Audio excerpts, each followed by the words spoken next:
Terima kasih Ustadz atas waktunya. Tadi kan dijelaskan kalau makhluk tawakalnya itu harus ada usaha gitu ya Ustadz. Setelah usaha baru bertawakal. Nah kalau umpama nih dia udah berusaha dari awal sehingga dia mengalami kendala umpamanya yang mana kendala ini berhubungan dengan hukum, dengan orang banyak. Jadi harus kalau dia tidak umpamanya membayar gaji karyawannya sehingga karyawannya ngamuk dan harus dibayar. Kemudian dia umpamanya udah melunasi semuanya dan berusaha untuk melunasi umpamanya rumah udah kejual, kendaraan udah kejual, semuanya udah nggak ada gitu kan. Minta ke teman juga udah nggak ada yang bisa bantu gitu kan. Akhirnya dia terpaksa umpamanya dia pinjam ke pinjol karena terpaksa. Tidak ada lagi jalan lain gitu kan. Nah yang mungkin kalau ada yang nggak tahu itu haram apa gimana. Nah ini sebenarnya bagaimana nih Ustaz kalau seperti ini jalan tawakalnya seperti itu gitu. Terima kasih Ustaz. Assalamualaikum warahmatullahi wabarakatuh. Waalaikumsalam warahmatullahi wabarakatuh.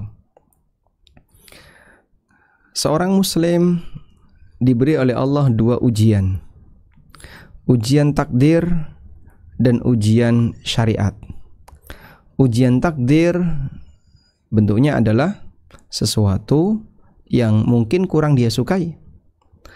Bisa sakit, kecelakaan, atau apalagi.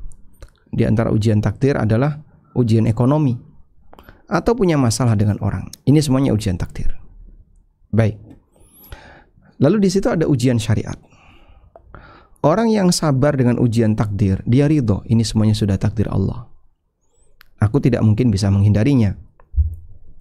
Selanjutnya, aku akan berusaha untuk sabar. Baik. Nah, ujian syariat ini berkaitan dengan aturan. Di sana ada halal, haram, ada perintah, ada larangan. Terkadang, orang ketika nggak kuat dengan ujian takdir, dia melanggar ujian syariat. Sehingga ketika dia sudah mentok, gimana lagi ya, saya sudah nggak sanggup ini. Sudah nggak sanggup.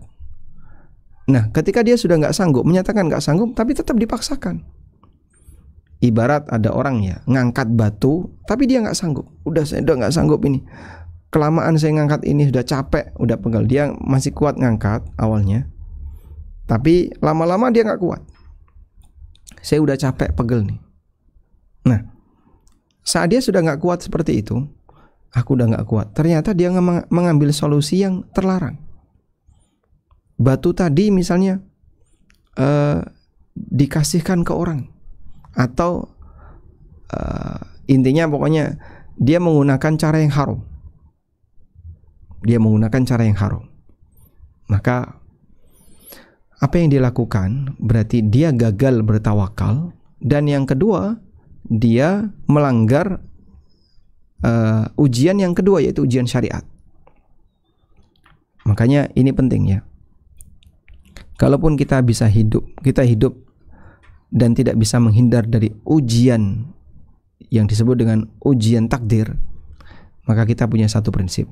Jangan sampai ujian takdir itu menyebabkan kita gagal ujian syariat.